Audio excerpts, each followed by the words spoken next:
I had the good fortune to know Helen Turley at the time. I was one of her early customers. And I asked her, I wrote a piece of land I would like you to see, to take a look at it.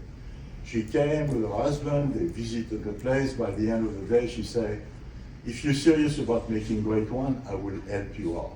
Well, at the time, she was Bob Parker, called her the wine goddess, so I said, well, how can I go wrong with the wine goddess? And we started, and David Abreu joined the team and developed the vineyard. And years and years and years went by. It has been 28 years now. It's hard to believe, but 28 years went by.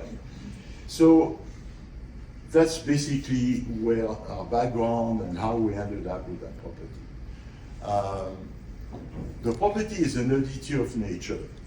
We are on the foothills of the Mayacama, the Vinous, but the ridge of the Mayacama mountain has a pretty big seismic fault called the West Napa fault. We have three subfaults crossing from the ridge, coming down and crossing our property and merging in a dry strait, which is now running a lot of water. And it divides the property in two different soil profiles. On one side, it's all andesite covered with volcanic ash. We planted Cabernet Sauvignon. On the other side of the creek, it's basalt covered with red clay, about 6 feet of red clay. So Helen planted Merlot on the clay side. It's a much cooler side. The vineyard is actually facing north, while the Cabernet is on top of two hills with, facing east, southeast, so morning sun, much warmer than the Merlot side. So it's an odd site in the sense that side by side, we have been able to produce wine that got many, many 100 points, 16 times 100 points, and quite a few 100 points for the Merlot, our Merlot-based wine being white from the other side. So it's an interesting site in the sense that the soil is extremely complex because of the seismic fault. You basically have two walls, next to each other with completely different soil profile. What they all have in common is they are fractured. All the rocks are fractured.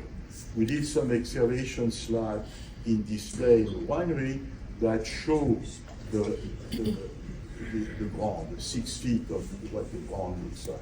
And you see all the rocks underneath, they fractured because it's not limestone, but it acts like limestone in the sense that those rocks, they absorb, they act like sponges.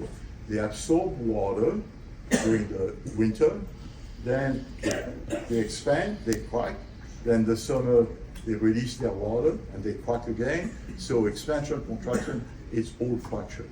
And the root system obviously is able to penetrate between those rocks, reach quite a good depth, and gets the building block that are necessary for aromas and flavors.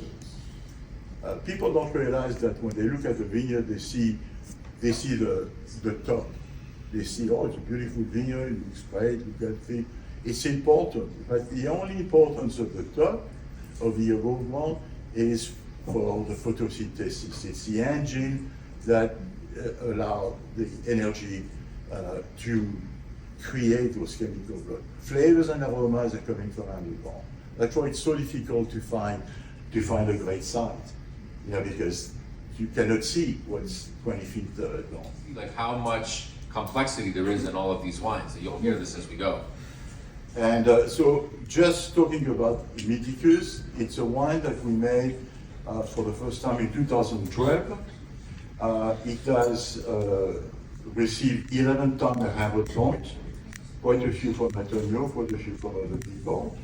So it's 100% Cabernet that is made by a selection of the best barrel. And how we do it is by tasting each barrel of the couplet of Cabernet, and once in a while you find a barrel that tastes different, better.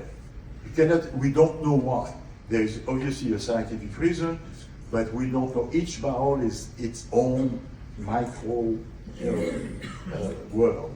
And the only thing we know is which one we like. So once they say out of 10 barrels, you may find 1 or 2 that will tell you, I don't need anything. I don't need Merlot, I don't need Cap Franc, leave me alone, don't touch me, just put me in a bottle and put a cork on it. That means. So,